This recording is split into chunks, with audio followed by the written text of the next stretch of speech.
Hallo zusammen! So today I'm very excited. We are visiting the medieval town of Zones, and right now we are waiting for the ferry. So we're going to take the ferry from Urdenbach, which is a district in Dusseldorf, over to Zones, and this is my first time on a ferry, so I'm very excited and I will try to show you guys what it looks like. So, los geht's! Alright, so we are on the ferry right now and you can actually get out and walk around. So this is so awesome. Looks like they have an event in Zones coming up soon. But yeah, here we are on the Rhine, and it doesn't take long to get to Zones.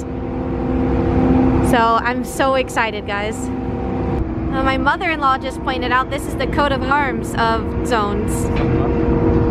Very awesome. So now we're walking down to the Rhine. We parked over there, and you can go up the stairs and then down the stairs to walk this way towards the Rhine. So let's go. Oh, you get to go right up to the Rhine. That is so cool. All right, so here we are at the Rind Tour, or Rind Tour, and we are about to enter the city. So like I said earlier, Zones is a medieval town. It's a small town, and they still have part of the city wall here. So we're going to explore everything there is to see here today, and I am very, very excited. So this is Friedrich von what's his name? Saarwerden. This is Friedrich von Saarwerden. He actually gave the right to Zones to become a city, and he's holding here his city rights documents and his keys to the city. Alright, so before we completely enter, you can already see part of the original city wall, which is so cool. Come on.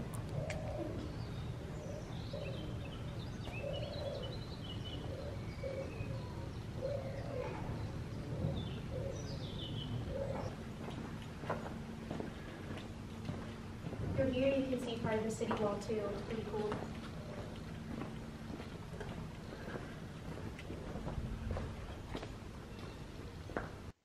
Zones was first mentioned in a document dating back to the 7th century.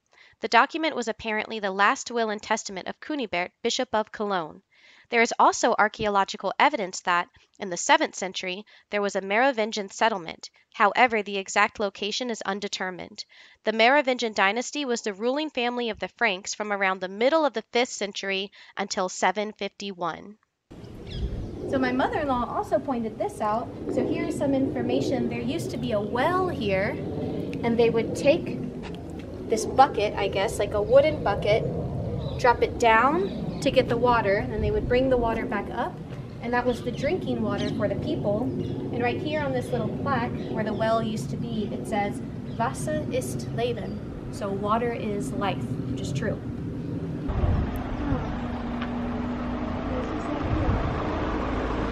So this structure here, these are known as Pfefferbuchsen. Did I say that correctly? I hope I did. And this is a unique structure to the Rhineland, from what I was reading. And up here, my mother-in-law pointed out that they will shoot arrows from there, back I guess in medieval times or whatever. But yeah, this is kind of a unique structure to the Rhineland area, and I thought that was pretty cool. And then over here, my husband pointed out, you can see the different levels of the Rhine River at different years. So down here we have 1922, we have 1886, and then going all the way up to 1926, looks like that's when it was the highest level. No, it was 1784. Oh, 1784, okay. Interessant. So it was typical in medieval times for the people to paint the window shutters different colors like this. So right here we have more areas where they used to shoot their arrows out maybe on potential enemies. For example, that is cool. Alright, so here is Burg Friedestrom. This castle dates back to 1372. How cool is that? It's kind of cool. So we're here on a Monday, and there's really not that many people out here. We kind of have the whole place to ourselves.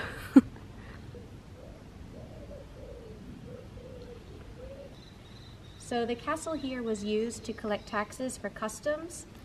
This was originally done in Neuss, but the Archbishop Friedrich der Dritte von Saarbrücken moved the location for this tax collection from Neuss to Zones, so to right here, and then the castle was done being built in 1400.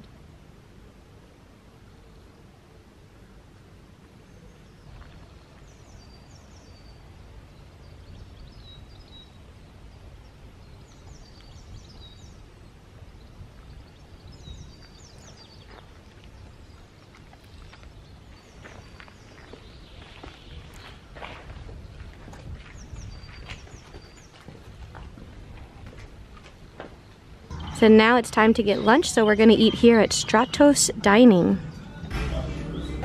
Okay, I already started eating my food because I'm so hungry, but I got the Schnitzel, champignon Schnitzel Überbacken, so it has cheese melted on top, like Gouda cheese, and it's very delicious, so I recommend this dish. So we are done eating lunch. I'm walking backwards right now because I want to show you guys how cool this looks with this house right here, right next to the wall. I almost ran into a pole, but we're good. Yeah, but look at that. Wow. So now we are walking towards the Mühle. And that is the windmill. That is a nice little historic landmark here. So I'm excited to take a look at that. I actually picked up an informative brochure about Zones, and I saw that this windmill we're about to see is over 600 years old. So that's really cool. So as we were walking towards the Mühle, the windmill, we stumbled upon this Roman Catholic church. This is Sankt Martinus. So I want to give some information about the church, and let's walk around and look at it. And then we can head to the windmill. Okay, so I couldn't find much credible information about Sankt Martinus. However, I'll share the information that I did find. The parish that we see today was built between 1876 and 1878 in the Neo-Gothic style. From what I read, it seems that the history of the church dates all the way back to the year 1019. The consecration of the church took place on October 15, 1888. The church suffered some damage in the following years. During the Second World War, the American Allies used the church as an observation tower after they were heavily shot at in the Judenturm. All right, so we are getting closer to the Mühle. I'm very excited. I can see it from here already. Oh, look at that. You can buy that. Oh, this is pretty cool. Wow. So just the windmill, right? That's over 600 years old. Yeah. That is really cool. And there's just all these little houses everywhere. People just kind of live around here. It's pretty cool. Oh, there it is. So we wanted to go into the windmill, but unfortunately it's closed today because it is only open on Saturdays, Sundays, and holidays. So womp womp, maybe next time.